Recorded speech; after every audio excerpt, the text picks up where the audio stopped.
बेतिया से बड़ी खबर आपको बता रहे हैं, जहां रील्स बनाने के चक्कर में दो की मौत हो गई है। बड़ी खबर आपको बेतिया से बता रहे हैं, जहां रील्स बनाने के चक्कर में दो लोगों की मौत हो गई है। नदी में डूबने से दोनों की मौत हुई है। बड़ी खबर आपको बेतिया से बता रहे हैं, जहां रील्स बनाने के चक्कर में दो लोगों की नदी में डूबने से मौत हो गई है। छलांग लगाते रील्स बनाने में दोनों की जान गई है।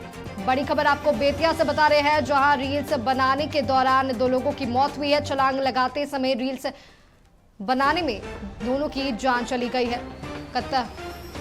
करताहा नदी में यह हादसा हुआ है। दोनों शव को नदी से बाहर निकाल लिया गया है। बड़ी खबर आपको बेतिया से बता रहे हैं, जहां रील्स बनाने के दौरान दो लोगों की मौत हो गई है। नदी में डूबने के दौरान उनकी जान गई है।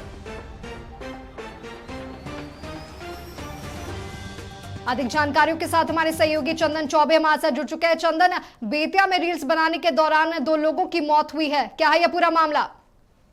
देखिए, आजकल ये देखने में आ रहा है आए दिन की सोशल मीडिया पे पब्लिसिटी के चक्कर में तरह तरह के अजूबों तरीके से रील्स बनाने का शौक जो है युवाओं में काफी बढ़ चढ़कर है। इसी के क्रम में यहाँ आपको ये नदी में रील्स बनाने के लिए नदी किनारे गए हुए थे, जहाँ डूबने से दो युवक की मौत हो गई और एक युवक बाल बाल बच गया और एक को जिसे तैरना नहीं आता था वो सिर्फ इनको देख रहा था, लेकिन दो युवक को बचाया नहीं जा सका है।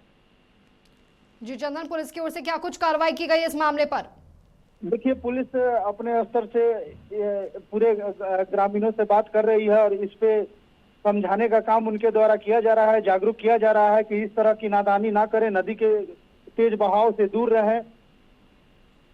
जी चंदन, बहुत बहुत धन्यवाद आपका तमाम जानकारियों के लिए। तो आपको बता दें कि बेतिया में रील्स बनाने के दौरान दो लोगों की जान चली गई है। नदी में डूबने से दोनों की मौत हुई है। वहीं दोनों के शव को नदी से बाहर निकाल लिया गया है।